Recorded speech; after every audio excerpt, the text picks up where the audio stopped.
Good evening everyone, and welcome to what's part 2 of making a new garden 1 hour at a time. And since the time I uploaded the last video, which was a month ago, to this afternoon, I've done nothing with the garden, not had a chance to. So I decided to get out today for an hour before the dark and the rain beat me and get something done. Now that's today's haul out of the garden: a soup ladle, a glove, a pen, a busted lantern, and the old dog's tennis ball. Now it looks like I did, and quite a few paving stones as well. Now, it looks like I did quite a bit there, but really all I'm doing is moving deck chairs on the Titanic, as they say. I'm just moving piles from one end of the garden to the next, so you can see how big that pile has got down at the bottom. But this is about half of the area cleared now, cleared enough that I can actually dig it over. An awful lot of composting worms were unearthed, so a lot of the scabies have obviously made their way under all the leaves as they gathered in the garden, and most of the hour was just spent pulling up bindweed. And I don't even have to try. No matter where I look in the garden, there's bindweed root everywhere.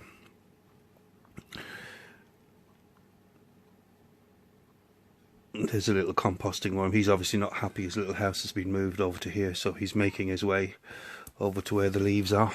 More bindweed root there, and that's half a bin full of bindweed root I collected.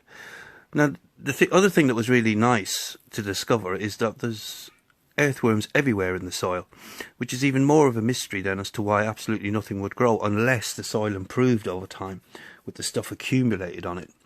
That's a full-grown earthworm on the left compared to a full-grown compost worm on the right. You can see the difference in the size there. But the garden was absolutely heaving with worms. So the soil is quite good, or at least it's good enough that the worms don't want to leave. And everywhere I turned over the soil with the fork, I found earthworms or composting worms. Oh, there's another discovery.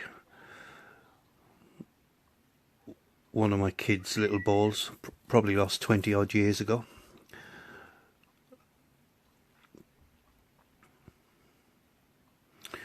So as I was saying, yeah, I didn't even need to use the fork.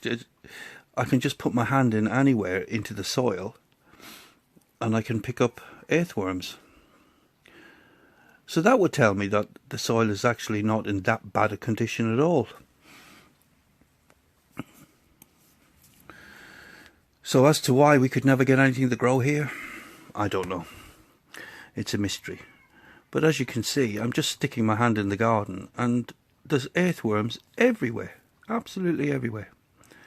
There you go, not even using the fork, just driving my hand in. Another big earthworm. So anyhow, that's the update really. I've just got half of the garden cleared enough that I can now dig over it, and I'll have to dig over it several times to get rid of as much of the bindweed root as I possibly can. There's another bit. Of course I did the wrong thing here. I pulled it and snapped it. I thought it was going to come out cleanly. I should have dug around that to loosen it up. So I've just left half of that root where it was, which is no advantage. So yeah, that's your update for part 2, making a new garden 1 hour at a time. Thanks very much for watching, and I'll see you all on the next update shortly. Take care for now.